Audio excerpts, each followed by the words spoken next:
our three intrepid adventurers made their escape across the graveyard on the far side of town. Behind the twin peaks of Arthurton, the sun began to rise, but this night had not yet ended. Beneath them, the ground shook and grumbled. Deep in the bowels of Arthurton, something stirred. Jenny recounted the thrilling story of her entire adventure. She told Susie and Keith about Professor Zaza and his experiments, the truth behind the tragic accident in the mines, and how she discovered that her father was alive. But she left out one critical detail: the town that disappeared. How would they react to such an unfathomable revelation? Would they even believe her? She wasn't sure she believed it herself. What an incredible adventure! Although, I think the greatest discovery today has been our friendship. You never stop, do you? All these trials have really brought us together. And now that you and Keith are friends again, we can form our very own mystery-solving club. It's just a shame we didn't unmask the man in black. So what's our next step, fearless leader? There's something about this case that still doesn't add up. I need to find my mom, before the cops do. But she could be anywhere. No, she's gone to Widow's Drop. Where? Widow's Drop. But I have no idea where that is. It's certainly not on any map I've seen. That's because it's not a place. What? Yeah. It's a plant. My dad he grew one in his greenhouse. He had to separate it from all the other plants. They all started to shrivel up. Have you ever felt a flash of pure inspiration? The sudden feeling of everything falling into place. It's the moment a great detective lives for.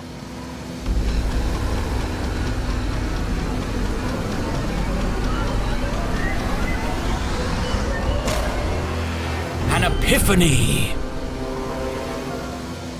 Keith, what day do you take out the trash? What? What day does the garbage man come? Friday? Why? Of course! It was right there the whole time! Jenny! I know where my mom is! Jenny! And I know who killed Dean Strasberry. Jenny! Look out! Jenny, watch out!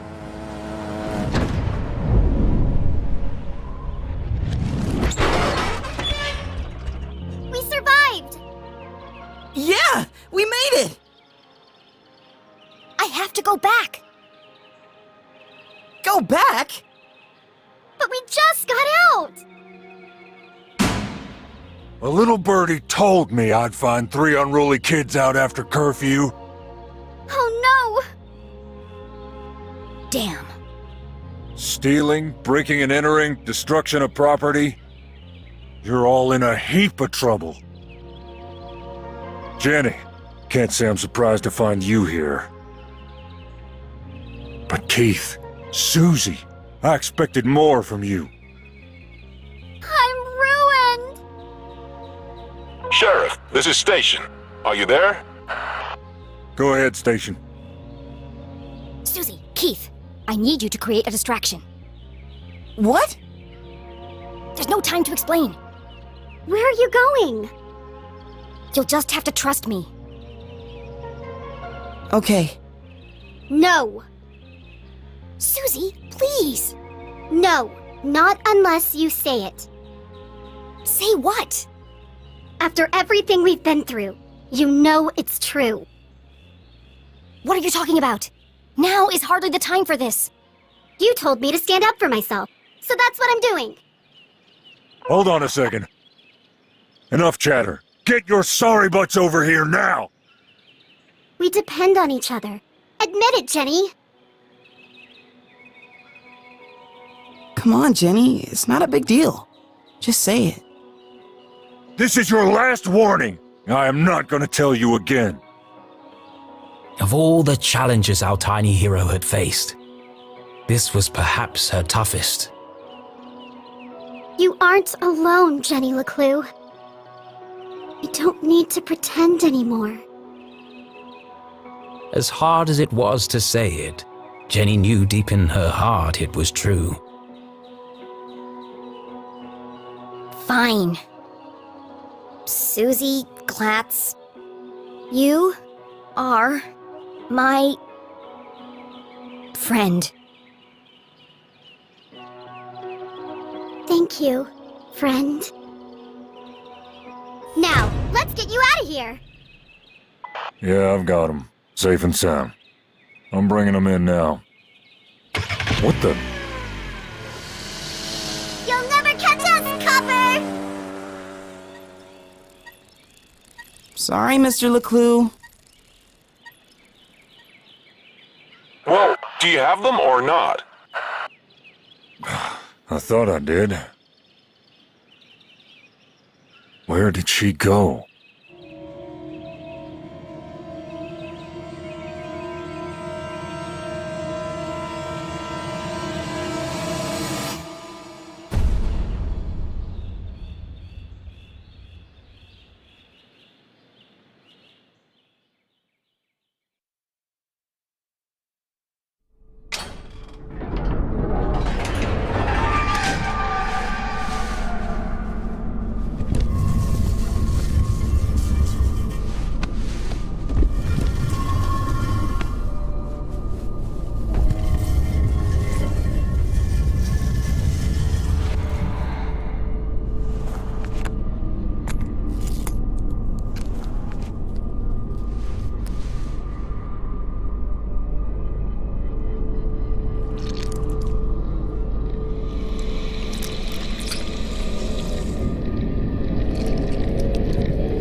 My head. Thank goodness. It worked. Oh, how wonderful to hear your voice. I was having the strangest dreams. What's wrong? I almost didn't make it. But you did. Now, we've got a lot of work to do.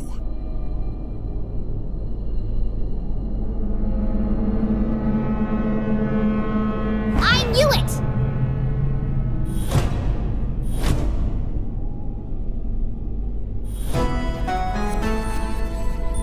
Jenny? Jenny? Surprised to see me? What is she? How did you... It was really quite simple. Once I realized Mr. Strasberry knew he was going to die.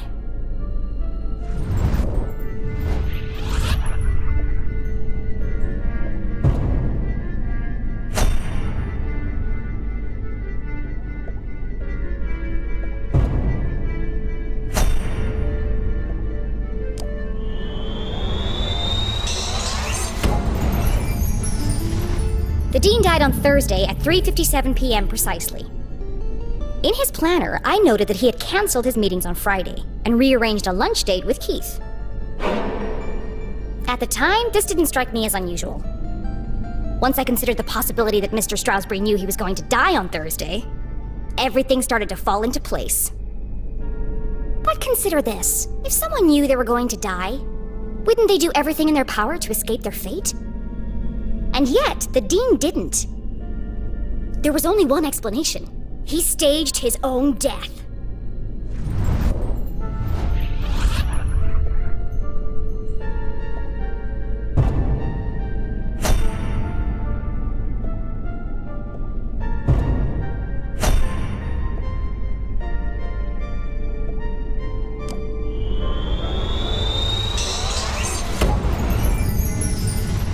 It's no secret that the Dean is an avid gardener.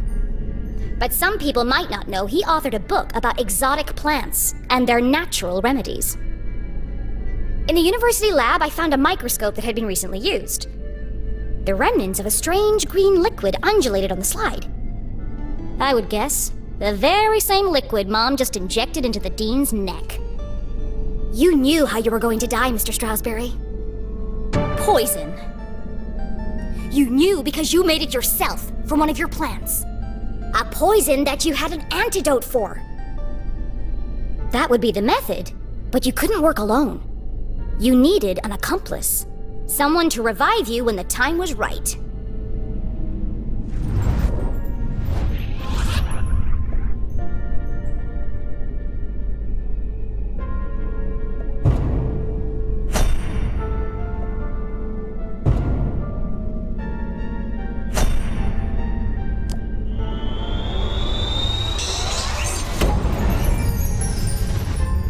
In the basement of my house, on my dad's old dusty desk, I found a recently used vial. The residue was purple, the same color as the marks on the Dean's neck. In the jail, Mom knew she was running out of time, so she entrusted CJ to finish what she had started. To revive the Dean from his deathly slumber. You plotted together to stage Mr. Stroudsbury's death. It was a simple scheme. Poison him with the plant, then return after the funeral to revive him. You had intended the death to appear natural, but not everything went according to plan.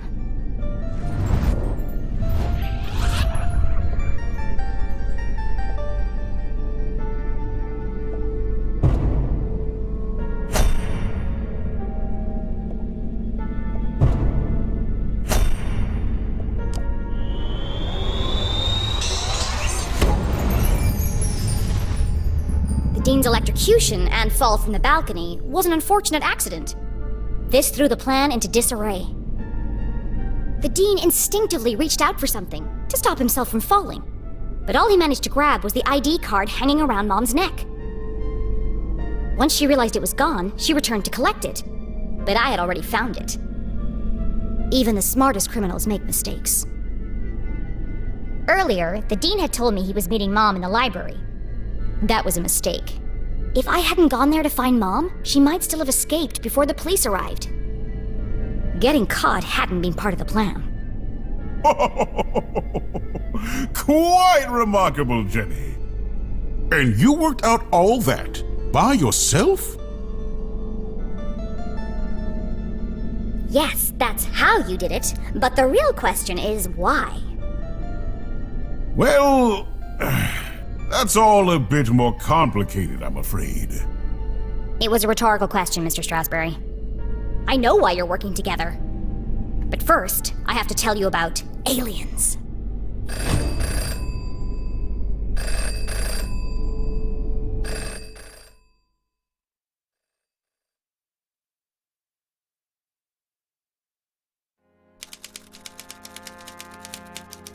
Oh, this is exciting.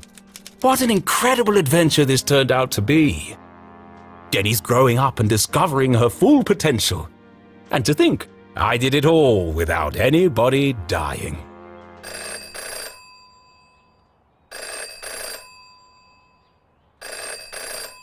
Hello?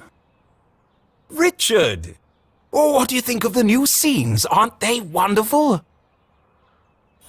I beg your pardon? Trick you? Certainly not. But don't you see? It all works out perfectly this way. I can already picture where the next book will start. You're not serious? But I didn't promise anything. But there must be another way. Just give me more time. Cancelled? Richard, please. Richard? Hello? Hello?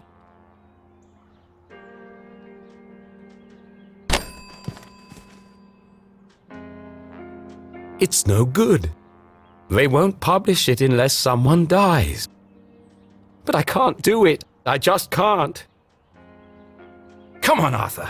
Jenny's whole world hangs in the balance. Decades of work. It can't all end now. Oh, I have to. It's like Jenny's mom always says. A great detective knows the right decision is often the hardest to make. And I am a great author of detective stories. But I can't pick. What should I do, Rufus? Brilliant! Yes! You're always right, old friend. I'll let fate decide.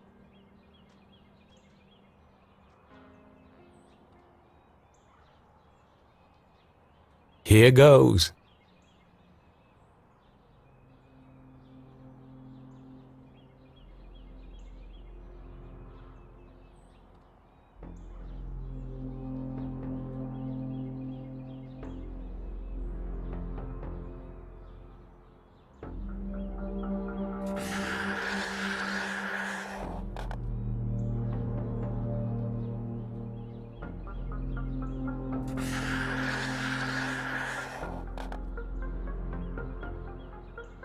Fate has spoken, but is she certain?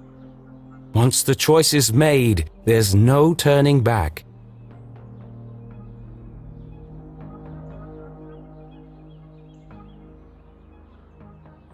Well, that was easier than I thought. It's the only way this scene can end. The ending the book deserves.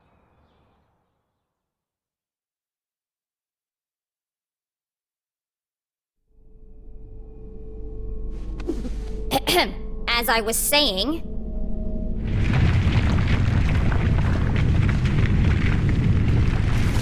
What was that? No more interruptions! The tremors were getting more violent and more frequent. Please! I'm in the middle of my astonishing denouement! Everyone in town thinks CJ is crazy. A madman spouting wild theories about aliens and hidden forces at work in Arthurton. But all the strange phenomena he's seen are real. And the culprits are men, not monsters.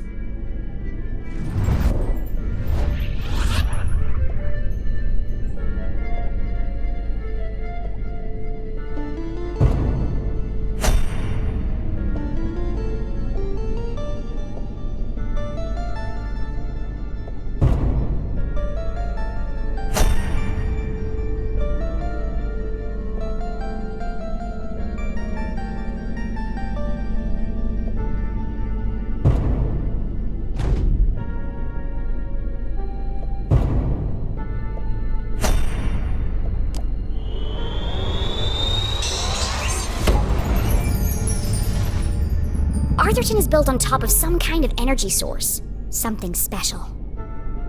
I uncovered the secret laboratories of Professor Zazer. He ran experiments to study the unique properties of Arthurton's resource. And his research was funded by a shady organization called the Council of Three. One of the experiments went tragically wrong and caused the collapse of the quartz mines. They covered it up and blamed the miners, and yet the experiments didn't stop. Instead, they built an even bigger facility. Years after the accident in the mines, an even greater tragedy struck Arthurton. Only this time, the townspeople didn't know. I don't fully understand it, but something happened to the whole town. And wherever we were, we aren't there anymore. The rest of the world think we disappeared. At first, I thought I was solving two separate mysteries. But then it hit me like a ton of used books. The two were inextricably linked. And that's how I know your motive for staging the Dean's death.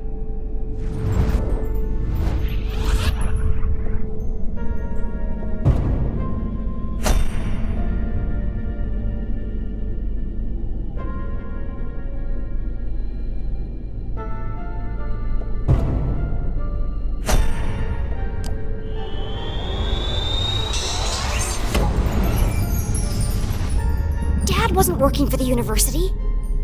He was working on Zazer's machines. All under the watchful eye of the Council of Three. The Dean is part of the Council of Three, Or at least he works for them. Through her own investigation, Mom concluded that Dad had died under suspicious circumstances. She confronted the Dean. Racked with guilt, he confessed and begged for her forgiveness. Instead of letting anger cloud her judgment, Mom saw an opportunity. And together, you concocted a plan to bring down the organization from the inside. Oh, what a brilliant mind you have, Jenny LeClue. Julie, I believe you underestimated this girl. You could have gotten yourself killed. But I didn't. But what if you had? I'm not a kid anymore. I have to make my own choices. A flower cannot blossom without light. Jenny had risked everything to save her mum. I'm sorry, Jenny.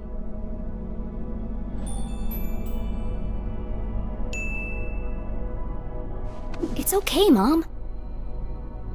You were running out of time to save Mr. Strasberry. I was trying to protect you. I know.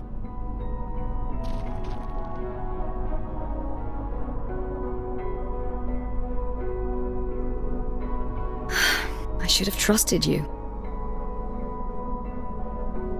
But you were wrong. I just apologized. No, not about that. Everyone presumed Dad died in the lab explosion. So did I, until today. But then, I started finding secret messages all over town. They led me to a secret room under the graveyard. And there, on a small television, I saw him. Henry? Dad is alive! But he's trapped on the other side, and he's been trying to contact us this whole time. He made it back? Then the experiment worked! Exactly! But if he made it back, that means... We can all get back! We need to get to the machine, right away! No! First, we need to find Professor Zazer.